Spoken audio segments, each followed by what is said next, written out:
같이 주 안에서 묵상 기도하시며 부활절 세 번째 주일에 시작하겠습니다.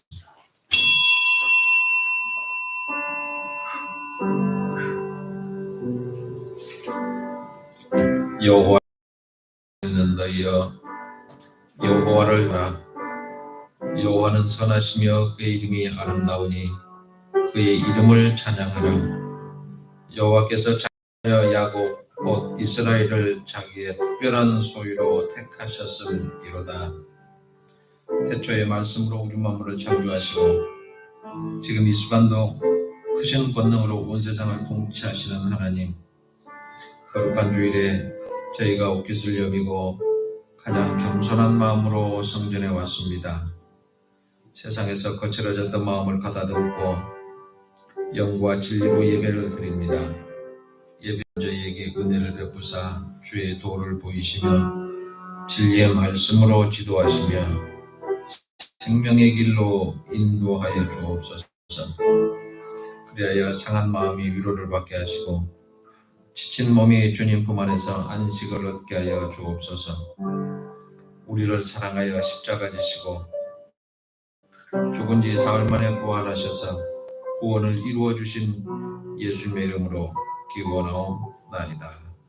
아멘. 찬송가 23장 찬송하시겠습니다.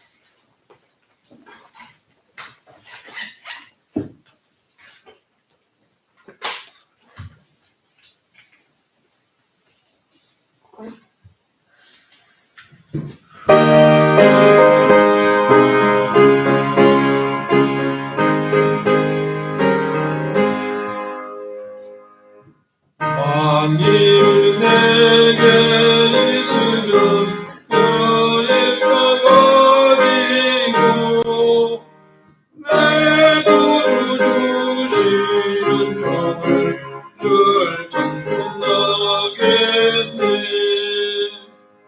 내 은혜로우신 하나님 날 도와주시고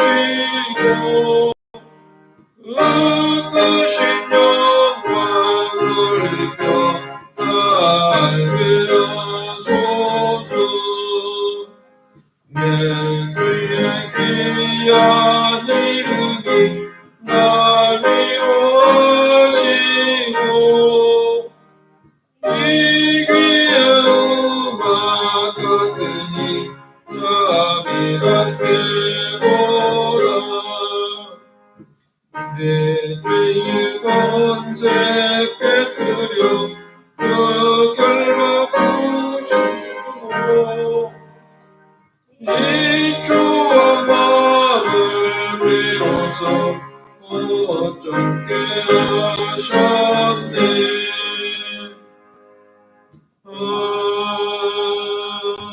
아멘. 이 시간은 지난 한 주간을 돌아보며 주님 앞에 청의 기도를 드리는 시간을 갖습니다. 죄인은 미워하시나 회개하는 죄인은 사랑하시는 하나님 아버지, 지난 한 주간 동안 저희들은 신앙의 겉모습만 아름답게 꾸미는 외식하는 자로 살았습니다. 하나님만 믿고 살겠노라고 다짐했지만 생활 속에서는 돈과 명예와 권력에 기대어 살았습니다. 주님께서 주신 규례와 법도를 지키지 않고 하나님의 뜻에 불순종하며 살아왔습니다. 택한 성같이 인도하시는 목자 되신 하나님 싫어서 어깃난 길로 다녔습니다. 교회와 이웃을 위해 헌신할 수 있었던 많은 시간을 헛되이 낭비하면서 세월을 보냈습니다. 사랑이 많으신 하나님, 이 모든 죄악을 쏟아내며 새로운 삶을 다짐하고 있사오니 우리들의 지은 죄를 용서하여 주옵소서. 동해서에서 먼 것 같이 우리의 죄가를 우리에게서 멀리 옮기셨으며 아버지가 자식을 긍휼히 여김같이 여호와께서는 긍휼히 여기시나니 이는 그가 우리의 체질을 아시며 우리가 단지 먼지뿐임을 기억하심이로다. 시편 103편 12절부터 14절 말씀을 의지하고 예수님의 이름으로 참여하는 기도를 드리옵나이다. 아멘. 찬송가 165장 부르시네. 정현주 집사님 기도하시겠습니다.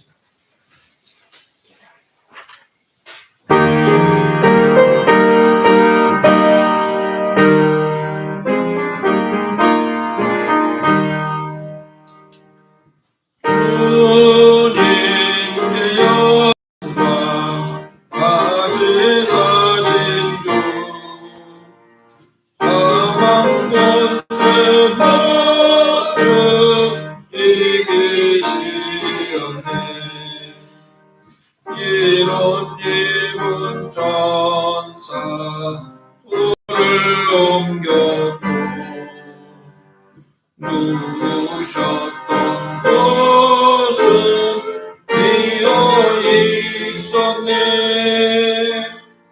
주님께 영광 다시 사시고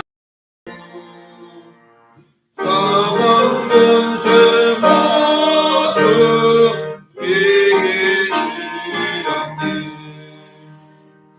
오 주님 나타나시사 두려움과 의심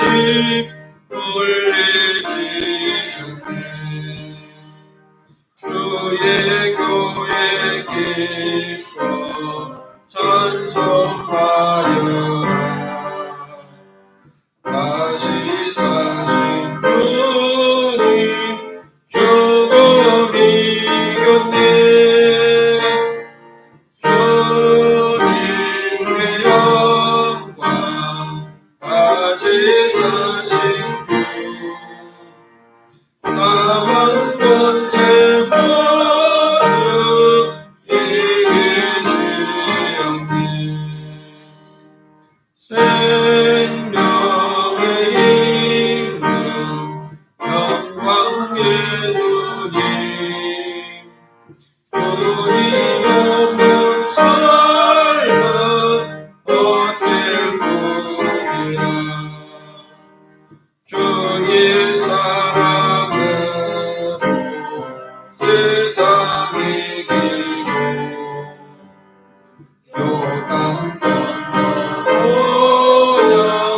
가게 하소서. 주님께 영광 다시 사신 주 사망 권세 모두 이기시었네.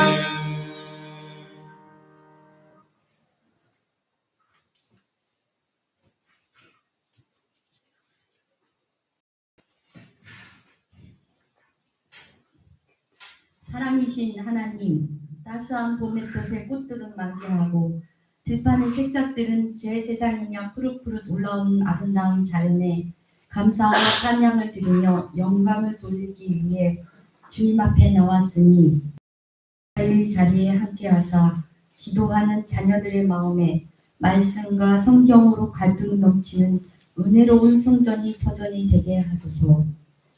하나님의 안에 거할 때 내가 너와 함께 하리라 두려워 말라 하신 이 말씀에 의지하며 세상에 담대히 하나님 안에 거하는 성령이 충만한 자녀들,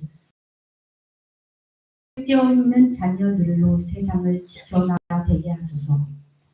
당의 목사님께도 육신의 건강과 하나님의 사랑이 은혜가 가득하사 말씀을 전할 때 성령의 충만함이 흘러넘쳐 성전이 하나님 자녀들로 채워지는 역사를 오늘 이 예배도 주 예수님과 함께 하심을 믿사오며 주 예수 이름으로 기도드렸사옵나이다. 아멘.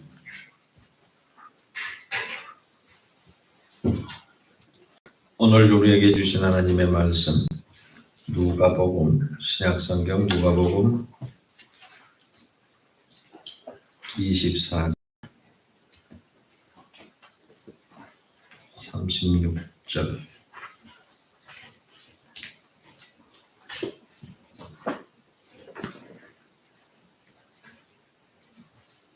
찾으신 줄 알고 제가 봉독합니다. 신약성경 141쪽 누가복음 24장 36절부터입니다.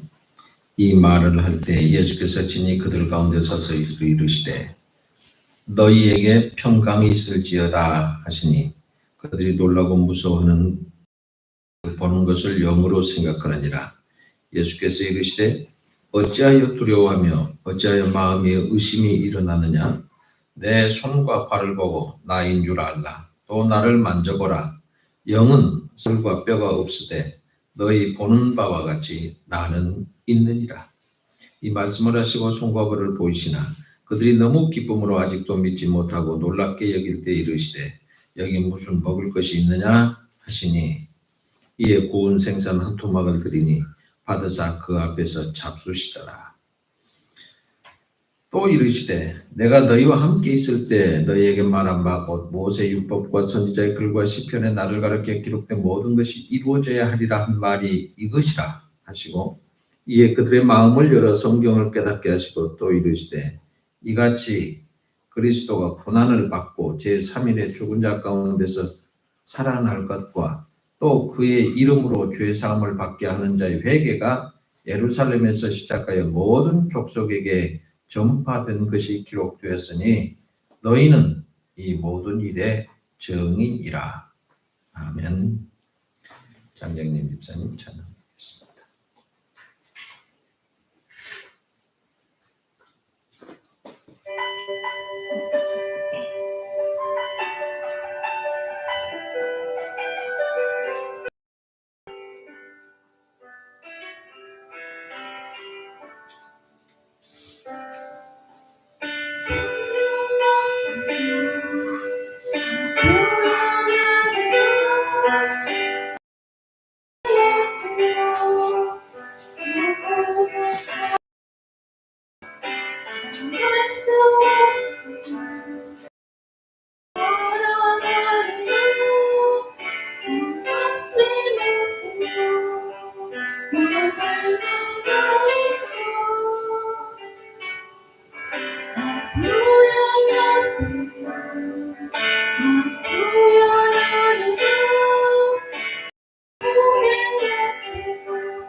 아멘. 나를 찾으시는 주님. 오늘 예배하는 여러분은 모두 주님이 찾으셨습니다. 찾으셔서 이 자리에 오셨는데 이 자리에 오셔서 우리 주님이 어떻게 우리를 있게 하셨는가를 꼭 깨닫고 가실 수 있기를 바랍니다. 부활절이 지났는데 찬송가도 부활절 찬송을 하시고 또 부활을 하시나 그런데요. 초대교회는 7주, 2달 가까이를 부활을 7주간 경축을 하면서 부활의 기쁨과 신비함을 선포하고 부활의 능력으로 승리했듯이 우리의 삶과 교회에도 부활의 기쁨과 능력이 성령님 안에서 꼭 춤추는 시간 되기를 원하는 마음으로 이 말씀을 드리고자 합니다. 부활의 주님께서는 우리에게 먼저 평강을 주셨습니다. 부활의 주님께서는 제자들을 먼저 만나고 가장 먼저 하시는 말씀이 평강을 선언했어요. 평강은 히브리 말로 샬롬이라고 합니다. 여러분 교회 다니는 사람이 샬롬 그런 얘기 많이 들어보셨죠? 그게 샬롬은 평온한 감정이나 갈등이 전혀 있지 않는 이런 상태를 얘기합니다. 그것은 하나님과 주변 사람들 그리고 하나님과 창조 세계와의 올바른 관계가 이루어질 때 이루어지는 결과입니다. 다시 말해서 하나님이 태초에 의도하신 대로 태초에 기대하셨던 대로 그 상태가 이루어지고 있는 것 그걸 샬롬이라고 그래요. 유명한 유대인의 랍비 또 음악가 이야기꾼인 한 슐로모 칼렙 바흐라고 하는 사람이 샬롬 히브리 글자로는 네모 기역자 같은 글자 안 하고요. W자 같이 점 찍어진 글자 이 세 개가 히브리어로 쓰는데 샬롬 그 말은 쉰 라메드 mem이라는 뜻입니다. 첫 번째 자음인 쉰이라고 하는 것은 가지처럼 둘을 하나로 묶어주는 것. 의미를 잘 생각해 보세요. 둘을 가지로 하나처럼 묶어주는 것을 얘기하고요. 두 번째 자음 라메드라고 하는 기역자처럼 생긴 글자는 가장 그 중에 키가 크다라고 하는 뜻을 가지고 있고요. 그러므로 샬롬은 가장 높은 곳에서부터 가장 낮은 곳까지 두루두루 퍼져야 된다는 뜻입니다. 그 다음에 세 번째 맴이라고 하는 건 우리 한글로 미음자 같이 써졌어요. 꼭 닫혀 있는 모양입니다. 이것이 완전하게 온전하다라고 하는 거죠. 틈새나 균열이 없이 가득하고 충만해진 것을 샬롬 이렇게 얘기를 합니다. 그래서 종합해서 말하면 하나님과 인간 그리고 인간과 인간 그 다음에 인간과 자연이 서로 화해하고 아름답게 화해된 상태 화합된 상태 하늘의 은혜가 온 땅 구석구석까지 흐르고 있는 상태고 어떤 결핍이나 뒤틀림 없이 완벽한 상태를 가르치는 것이 샬롬이라고 그 평강이라고 하는 뜻이에요. 이 샬롬이 예수 그리스도의 십자가 수단과 부활을 통해서 바로 저와 여러분에게 임하였다라고 하는 겁니다. 부활의 주님께서는 제자들에게 이런 샬롬, 평강을 선언하고 계십니다. 지금 제자들의 상태는 어떤 상태입니까? 두려워하며 마음에 의심이 일어났습니다. 왜요? 우리도 잡아가지 않을까? 예수님은 죽었다가 살아났다고 했는데 본 적도 없고 우리는 과연 어떻게 될 것인가?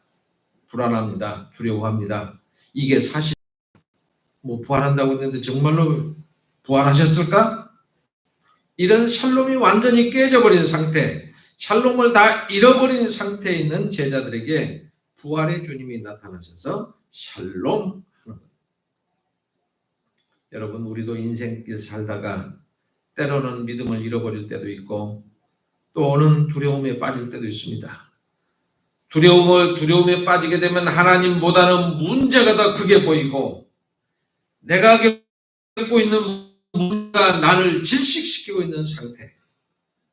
그래서 믿음으로 내가 반응하기보다는 죄악의 본성과 육신의 본능을 따라서 반응하고 쉬운 상태.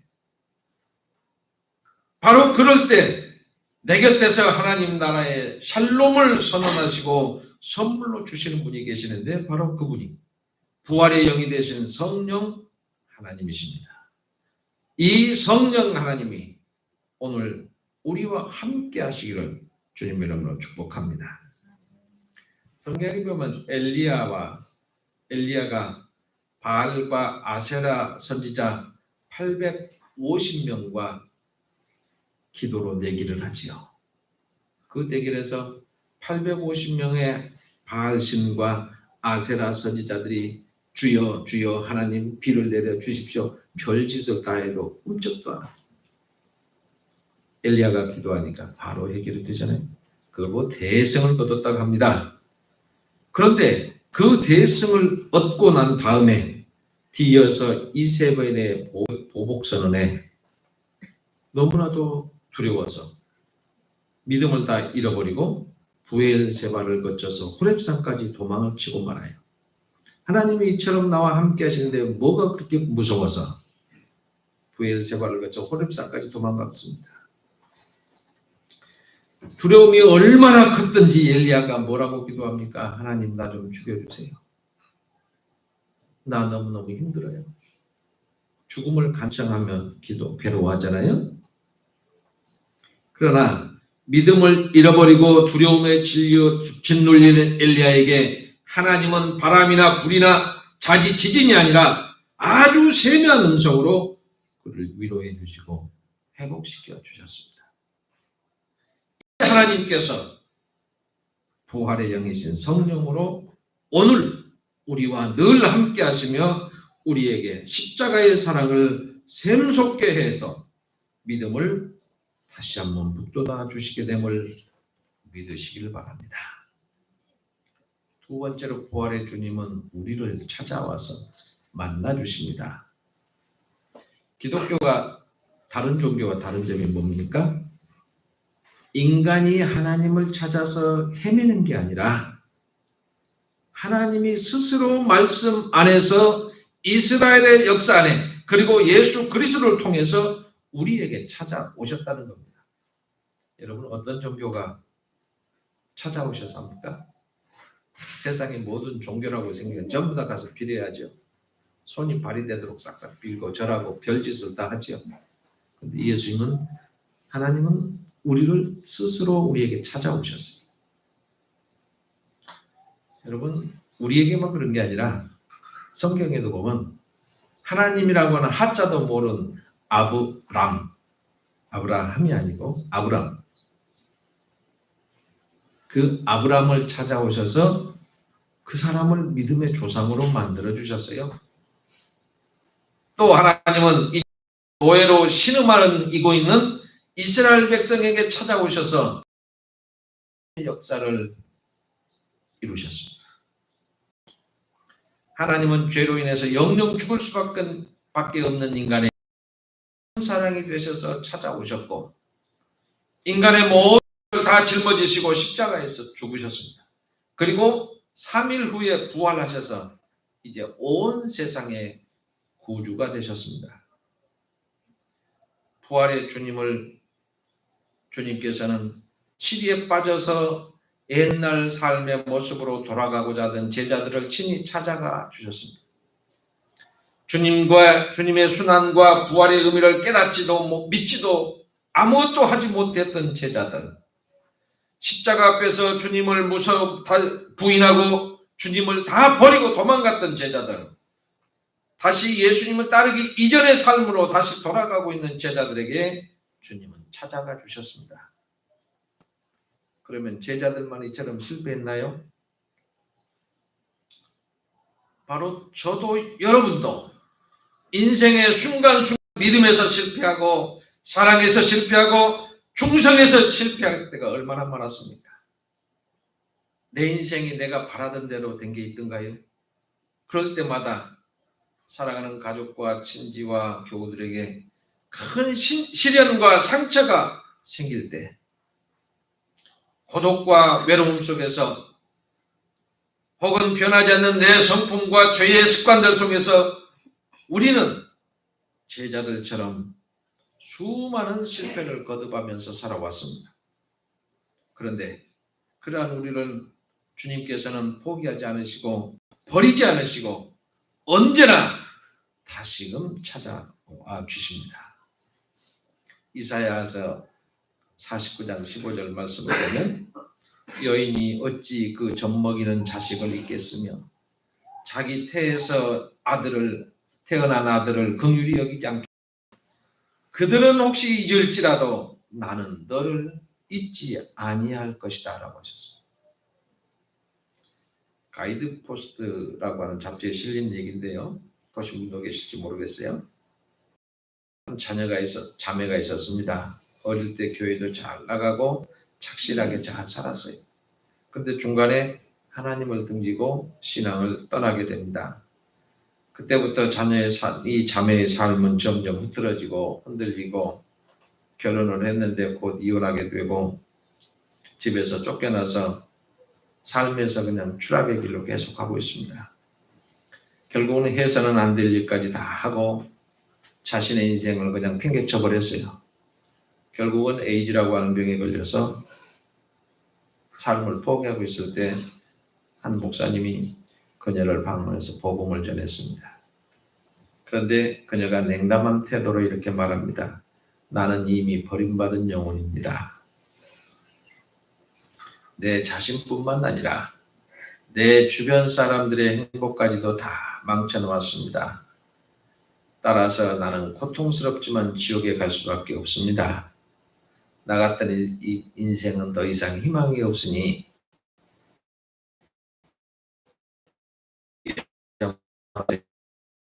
그녀의 옆에 있는 옷장 위가 웃고 있는 여자아이의 사진이 붙어 있는 걸 보았어요. 묻습니다. 저 아이는 누군가요? 그러자 그 여자가 언제 그랬냐는 듯이 예, 저 아이는 제 딸입니다. 만약 저 아이가 어려움에 빠지면 당신은 도와줄 수 있나요? 실수하고 못난 짓도 하고 병에 걸렸는데 용서하고 사랑해 줄 수 있나요? 그렇게 물었어요. 그러니까 그 자매가 물론입니다. 어떤 상황이 와도 나는 놓지 않을 겁니다. 저 아이는 하나밖에 없는 사랑하는 내 딸이니까요. 그런데 그건 왜 물어요? 그러니까 목사님이 그럽니다. 왜냐하면 하나님의 옷장 위에도 당신의 사진이 붙어 있답니다. 하나님은 절대로 당신을 놓지 않을 겁니다.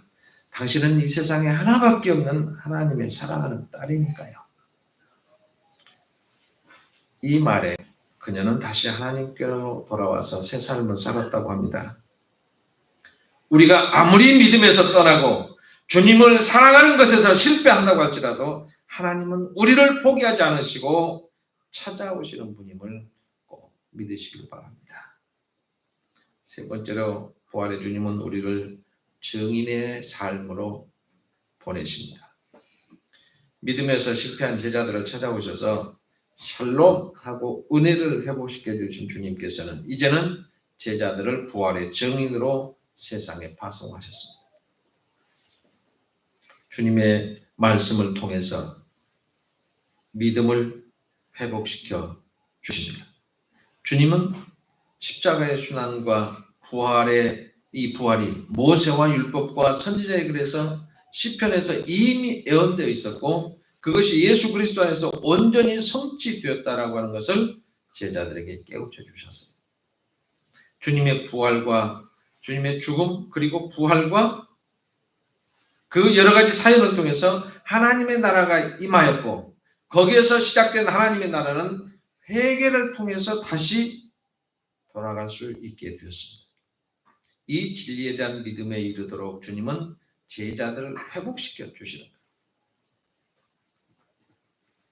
믿음을 회복하는 자리는 바로 말씀의 자리입니다.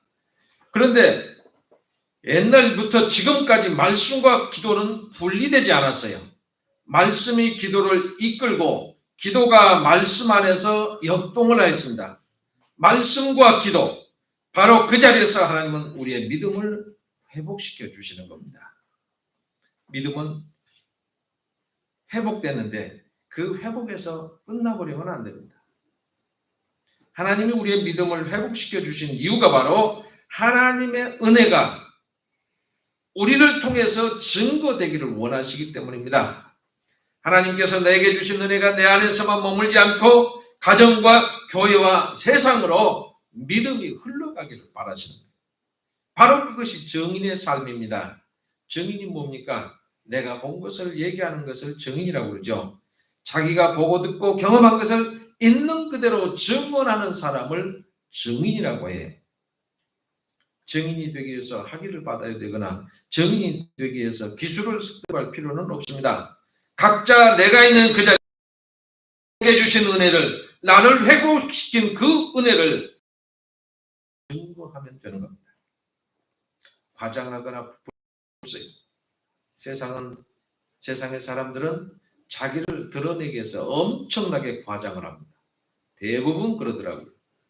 아무것도 아닌 것을 이만큼 크게 부풀려서 얘기하고 나면 가서 들여다보면 아무것도 아니다. 너 거짓말. 이러잖아요. 깎아내리거나 무시할 필요도 없고요.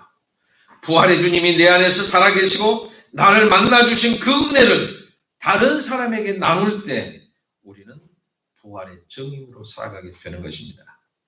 이 세상은 부활의 증인들을 기다리고 있어요. 죄악과 불의가 종횡무진으로 활동을 합니다. 사람들의 몸과 마음과 영혼을 그리고 창조 세계를 자꾸 망가뜨리고 있어요. 신음하는 사람들과 이 창조 세계는 바로 부활의 증인의 삶에서 흘러나오는 십자가의 능력과 그 소망을 애타게 기다리고 있습니다. 벗어날 수 없을 것처럼 여겨지는 죄와 다양한 중독들로부터 인해서 몸부림치는 사람들, 사회적 경제적 희망과 기회를 박탈당하고 있는 우리 청년들, 사랑하는 자식의 죽음의 원인을 10년째 11년째 알지 못하고 있는 부모들, 사회적 참사의 희생자들, 그리고 회사 이익을 극대화하기 위해서 보호받지 못하는 노동 환경 속에서 목숨을 잃은 사람들, 주술과 탐욕과 냉전의 이데올로기에 사로잡혀서 망가져가고 있는 우리 조국, 전쟁과 독재와 기후재앙으로 고통 중에 있는 우크라이나나 러시아, 미얀마와 칠레, 하와이, 이걸 비롯해서 세계 곳곳의 나라들은 부활의 증인들과 공동체가 필요한 현장들입니다.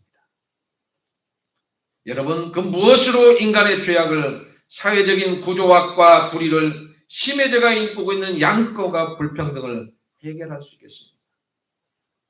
오로지 예수 그리스도의 복음의 능력만이, 부활의 영이신 성령님의 역사만이 해답을 줄 수가 있는 겁니다.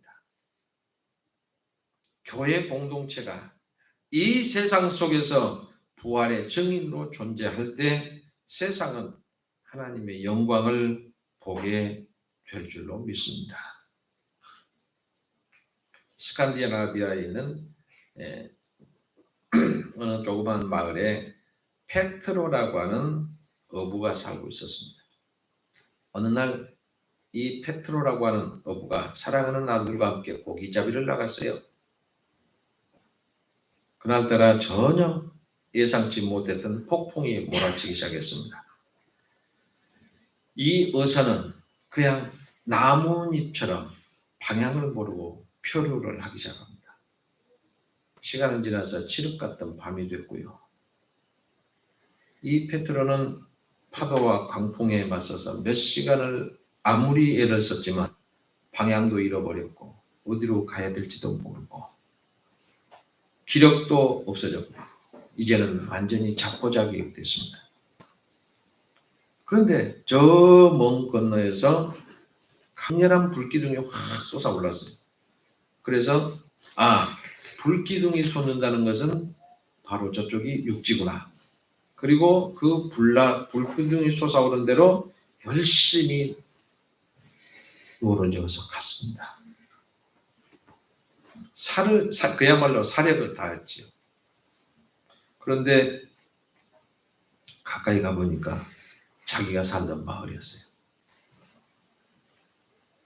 근데 아내가 남편을 맞으러 나와서 갑자기 통곡을 하기 시작합니다. 그런데 통곡하는 이유가 죽었다 살아서 와서 통곡을 한 줄 알았더니 이유가 그것이 아니었어요. 여보, 제가 실수해서 오늘 저녁에 우리 집에 불이 나버렸습니다.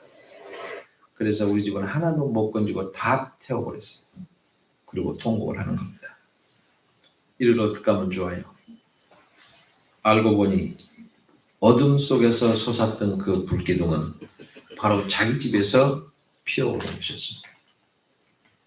그래서 그 아내를 깨우면서 밝은 표정으로 여보 고맙소. 당신의 실수로 나와 아들이 살아나왔어. 저 불이 없었으면 우리는 오늘 밤에 만날 수가 없었어. 불기둥이 없었으면 우리는 모두 다 침몰하고 그야말로 시체로 찾을 수 없었을 거예요. 우리 집에 불 내줘서 정말로 고맙소. 그랬답니다. 예수님은 자신을 십자가에 내주시고 온 세상을 위해서 구원의 제물이 되셨습니다. 그 십자가는 죽음으로 끝나지 않고 부활로 이어졌지요. 그리고 주님의 부활은 죄가 지배하는 어둠의 세상에 생명의 티노탄으로 구원의 불기둥이 되었습니다. 부활의 주님은 영생의 불기둥이 되셔서 그분 앞으로 나오는 모든 사람에게 구원의 능력을 주시는 하나님 나라의 생명이 되셨습니다. 이 부활의 주님이 오늘 우리를 찾아오시고 회복시켜 주시고 부활의 증인으로 살게 하셨습니다. 부활의 영이신 성령님과 함께 부활신앙으로 담대하게 살아가는 우리 모두 되시기를 주님의 이름으로 축복합니다. 기도하겠습니다. 부활의 은총으로 우리에게 찾아오셔서 평강을 주시고 어디에서나 승리로 우리의 삶을 이끌어갈 수 있게 도와주셔서 감사드립니다. 갈 길을 몰라 방황하는 우리들에게 친히 찾아오셔서 우리를 위로해 주시고 실패하고 외로울 때 친구 되어 주셔서 잊지 않겠다고 말씀해 주시며 동행해 주셔서 감사드립니다. 실패하는 우리들에게 은혜를 회복시켜 주시고 부활의 증인으로 가정에서 교회에서 세상에서 담대하게 살아가게 하여 주옵소서. 우리들의 삶이 어두운 세상에 영생의 불기둥 되게 하여 주옵소서. 부활의 예수님 이름으로 기도하옵나이다. 아멘.